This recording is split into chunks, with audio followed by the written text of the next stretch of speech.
So hello everyone, my name is Pankaj Vaghela. और पिछले video में हमने देखा था कि दो चार्जेस से, चाहे वो पॉजिटिव हो या दोनों नेगेटिव हो या एक पॉजिटिव और नेगेटिव हो, दोनों चार्जेस के बीच में अट्रैक्शन और रिपल्सिव फोर्स लगता है। और वो जो फोर्स लगता है वो अकॉर्डिंग टू कूलम्ब्स लॉ के हिसाब से कितना लगता है, तो F इज इक्वल टू के Q1 Q2 upon R square. और हम के की जगह क्या लिख सकते हैं, F is equal to 1/4πε0 Q1 Q2 upon R square. इतना फोर्स दोनों चार्जेस के बीच में लगता है। अब देखिए, ये जो फोर्स क्वांटिटी है वो कैसी क्वांटिटी है, जो फोर्स राशि है वो कौन सी राशि है, वो स्केलर है या वेक्टर है, वो तो वेक्टर है।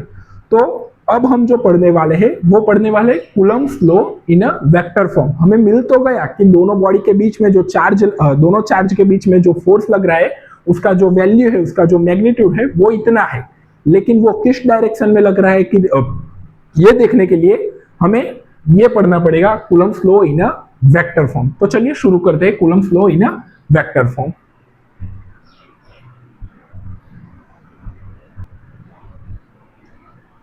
तो सबसे पहले मैं यहां पे दो चार्ज ले लेता हूं, Q1 एंड Q2।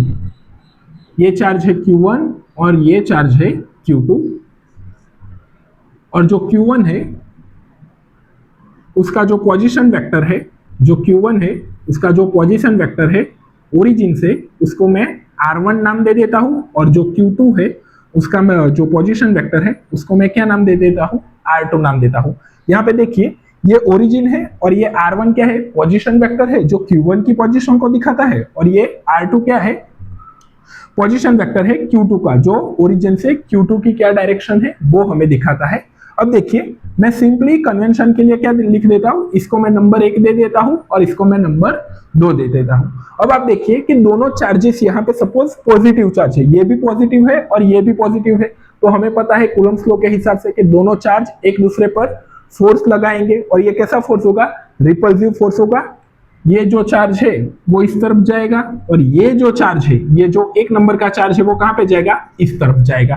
तो अब मैं नाम दे देता हूं F12 और इसको मैं नाम दे देता हूं F21। अब F12 और F21 का आप मीनिंग समझिए।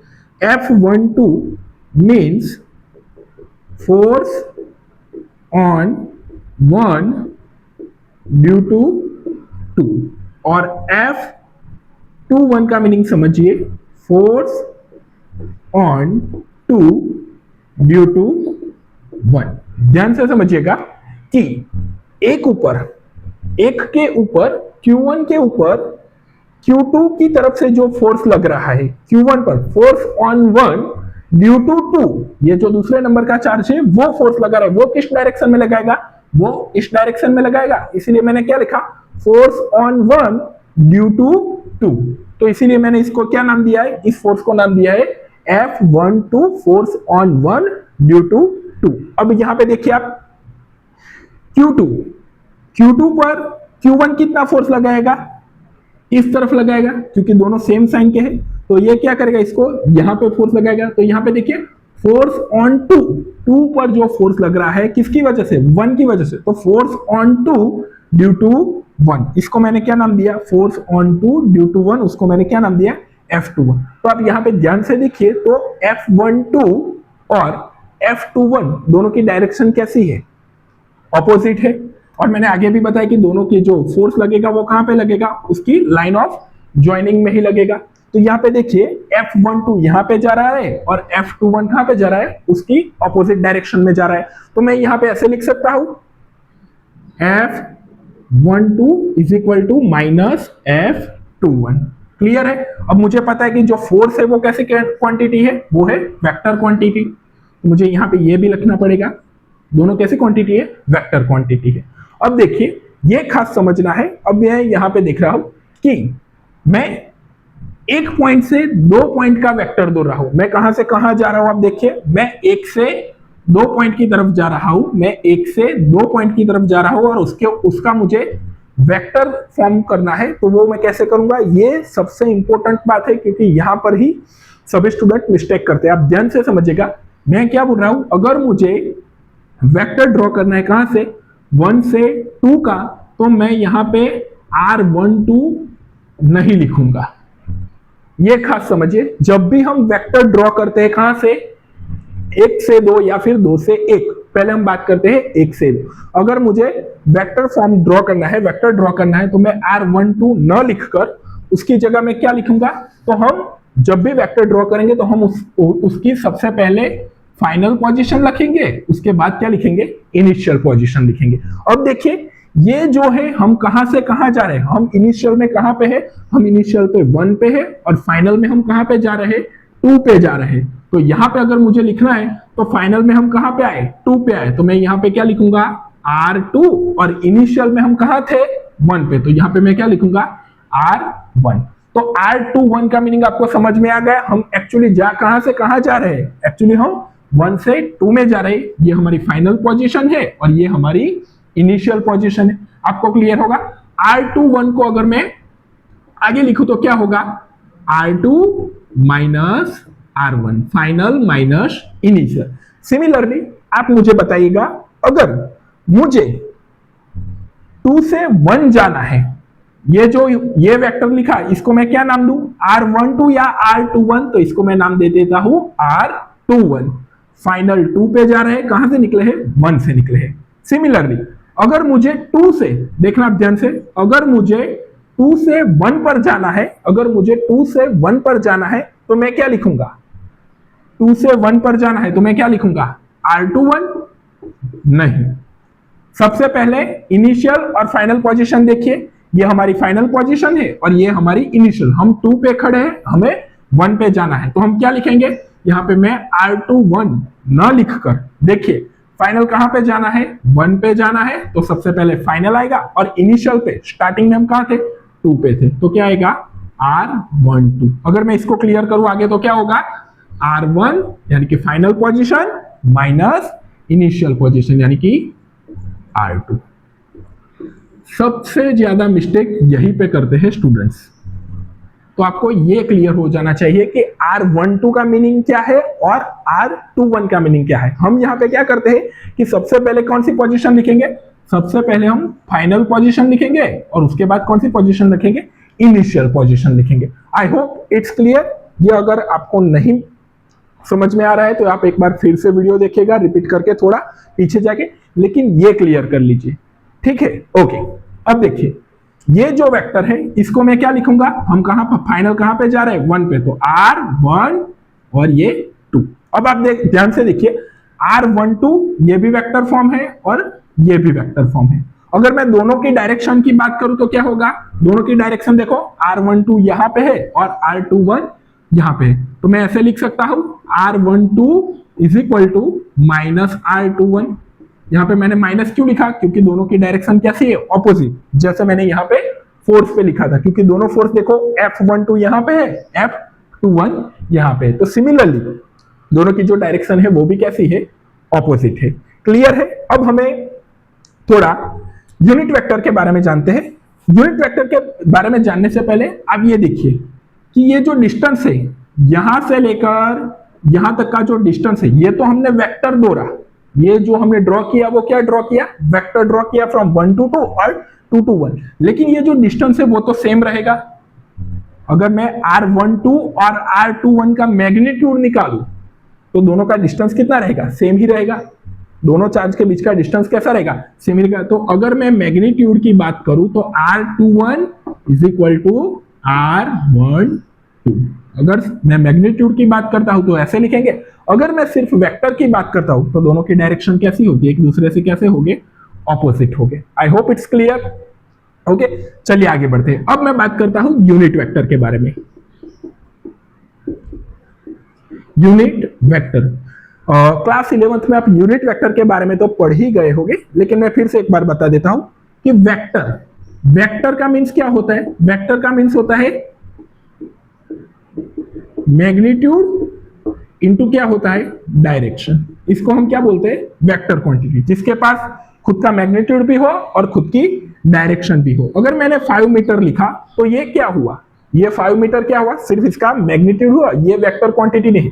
अगर मैंने ऐसा लिखा 5 मीटर नॉर्थ, तो अब हमें पता चल गया कि 5 मीटर कहां पे जाना है, नॉर्थ डायरेक्शन में। तो ये जो क्वांटिटी अब बन गई वो कैसी क्वांटिटी बन गई, वेक्टर क्वांटिटी। तो सिमिलरली यूनिट वेक्टर की जब हम बात करते हैं तो यूनिट वेक्टर का मतलब क्या है, उसका मैग्नीट्यूड कैसा होगा, 1 होगा। यूनिट वेक्टर को हम यूज क्यों करते हैं, यूनिट वेक्टर को हम इसीलिए यूज करते हैं ताकि हम डायरेक्शन दिखा सके। उसका काम ही यही है कि हमें डायरेक्शन दिखाना। तो यूनिट वेक्टर का जो फॉर्मूला है, यूनिट वेक्टर का फॉर्मूला है वो क्या है, वेक्टर अपॉन मैग्नीट्यूड। अब मैं इसी एग्जांपल को आगे आपको समझाता हूं। यूनिट वेक्टर का मतलब है वेक्टर अपॉन मैग्नीट्यूड। वेक्टर की वैल्यू आपको पता है, वेक्टर की वैल्यू आपको पता है कितनी है, वेक्टर की वैल्यू कितनी है, 5 मीटर नॉर्थ। तो यहां पे मैं यूनिट वेक्टर है, तो unit vector is equal to क्या आएगा, ऊपर वेक्टर है तो vector means 5 metre north upon magnitude. Magnitude कितना आया, 5 मीटर, तो 5 मीटर से 5 मीटर कैंसिल। तो यूनिट वेक्टर का काम क्या है, यूनिट वेक्टर का काम है सिर्फ हमें डायरेक्शन दिखाने। तो आपको ये जो यूनिट वेक्टर वाला जो मैंने ये भाग लिखा है वो आपको एग्जाम को लिखने की जरूरत नहीं है, वो सिर्फ मैंने आपको रिपीट करवाया आपके क्लास 11 का। तो सिमिलरली अब आगे देखिए कि जब भी यूनिट वेक्टर की बात होगी तो सबसे पहले क्या आएगा, वेक्टर आएगा और उसके बाद उसका क्या आएगा, मैग्नीट्यूड आएगा। अगर मुझे R12 का यूनिट वेक्टर लिखना है तो क्या आएगा, ऊपर क्या आएगा, उसका वेक्टर फॉर्म यानी कि R12, ठीक है, और नीचे क्या आएगा, उसका मैग्नीट्यूड आएगा यानी कि R12।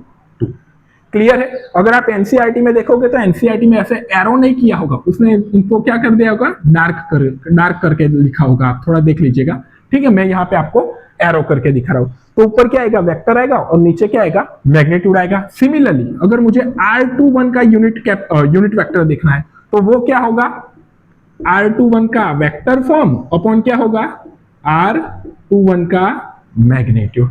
I hope it's clear. Okay, अब हम बात करते हैं कूलम्ब्स लॉ की। अब हम बात करते हैं, देखिए F12 force on 1 due to 2। अब ध्यान से समझिएगा मैं क्या बोल रहा हूं, फोर्स ऑन 1 किसकी वजह से, 2 की वजह से। अगर मुझे वो लिखना है तो मैं कैसे लिखूंगा, फोर्स ऑन 1 ड्यू टू 2। तो हमें पता है कि जो फोर्स होगा वो किसके इक्वल होगा, के, इन दोनों के प्रोडक्ट का मैग्नीट्यूड के, Q1 Q2 और इनके बीच का डिस्टेंस, इनके बीच का मैं डिस्टेंस क्या लूंगा, इनके बीच का डिस्टेंस क्या लूंगा, डिस्टेंस का मैग्नीट्यूड है तो क्या लूंगा, R21 भी लिख सकता हूं और R12 भी। तो यहाँ पे 12 है तो मैं क्या लिखता हूं, R12 स्क्वायर। क्लियर है, ये क्या है, डिस्टेंस का मैग्नीट्यूड है, इनटू, अब ये देखिए ये जो मिला आपको क्या मिला, मैग्नीट्यूड मिला। हमें पता है कि जो वेक्टर है उसमें हमें क्या चाहिए, मैग्नीट्यूड भी चाहिए और साथ साथ में क्या चाहिए, डायरेक्शन भी चाहिए। तो ये जो हमें मिला ये तो हमें मैग्नीट्यूड मिला, लेकिन अगर मैं F12 का मैग्नीट्यूड इतना है, अगर उसकी डायरेक्शन में देखना चाहूं तो F12 की डायरेक्शन देखो, F12 की डायरेक्शन में कौन सा वेक्टर है, R12। तो मैं यहां पे क्या लिखूंगा, R12 कैप। क्लियर है। तो ये देखिए ये क्या दिखा रहा है, ये दिखा रहा है मैग्नीट्यूड और ये क्या दिखा रहा है, डायरेक्शन दिखा रहा है। एनसीईआरटी में कुछ ऐसा दिखाएगा। अगर आप एक स्टेप ज्यादा करना चाहते हैं, R12 कैप की जगह क्या लिख सकते हैं आप, R12 अपॉन R12 कैप। तो क्या आएगा, देखिए F12, अब मैं यहाँ पे क्या लिखूंगा, वेक्टर फॉर्म है इसलिए मैं ऊपर एरो लगा रहा हूं। F12 इज इक्वल टू क्या होगा, K Q1 Q2 upon R12 square. और देखिए R12 की जगह मैं क्या लिख सकता हूं, R12 वेक्टर अपॉन R12। तो ये नीचे कितना हो जाएगा, R12 स्क्वायर और R12, तो टोटल नीचे हो जाएगा R12 क्यूब। ठीक है, एनसीईआरटी में सिर्फ यही तक दिखाया गया है। आई होप ये क्लियर होगा आपको। क्लियर है। सिमिलरली F12 लिखा, अगर मुझे F21 लिखना है तो वो कैसे लिख सकते हैं वो भी मैं आपको बताता हूं, पहले आप इतना नोट कर लीजिए।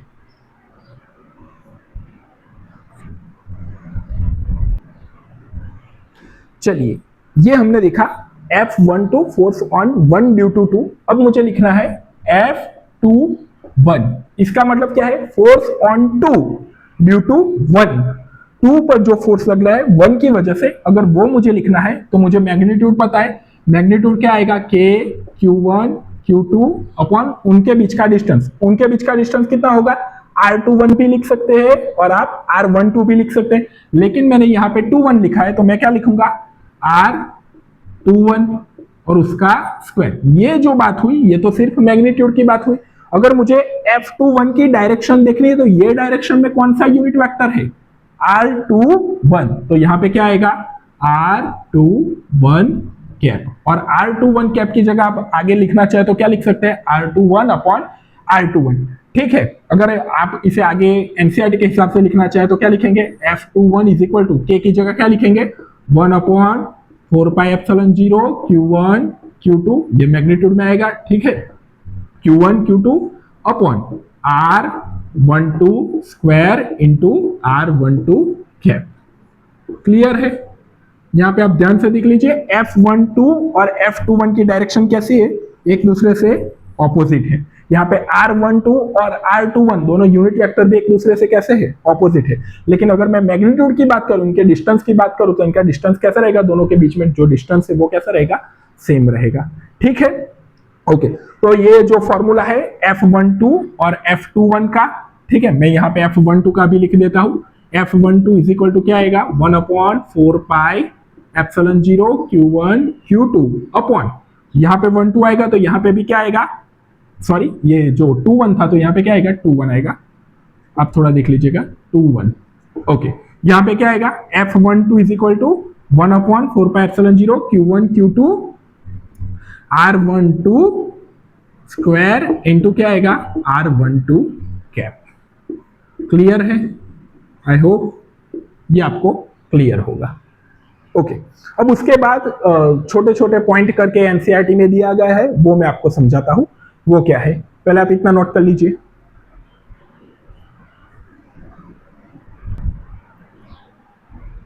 ये जो कूलम्ब्स का वेक्टर लॉ है वो न्यूटन के थर्ड लॉ को भी फॉलो करता है, क्योंकि जो एक्शन और रिएक्शन फोर्स होते हैं वो कैसे होते हैं, इक्वल और ऑपोजिट होते हैं। अब तो चलिए वो जो छोटे छोटे 3 पॉइंट है उसके बारे में थोड़ी बात कर लेते हैं। सपोज मेरे पास 2 चार्ज है और दोनों का साइन सेम है, दोनों प्लस भी हो सकते हैं, दोनों माइनस भी हो सकते हैं। इसको मैं 1 नाम दे देता हूं, इसको मैं 2 देता हूं। अब आप देखिए दोनों सेम है तो दोनों क्या करेंगे, रिपल्जन हो गए। ये जो चार्ज आएगा किसकी वजह से आएगा, फोर्स ऑन 2 ड्यू टू 1, और यहां पे जो चार्ज आएगा वो क्या आएगा, फोर्स ऑन 1 ड्यू टू 2। अब मुझे R21 पोजीशन वेक्टर ढूंढना है। अब ध्यान से देखिए मैं क्या कर रहा हूं, मुझे R21 पोजीशन वेक्टर ड्रॉ करना है। R21 इसका मतलब क्या है, R21 यानी कि यहां से यहां या यहां से यहां, R21 आप ध्यान से समझिए।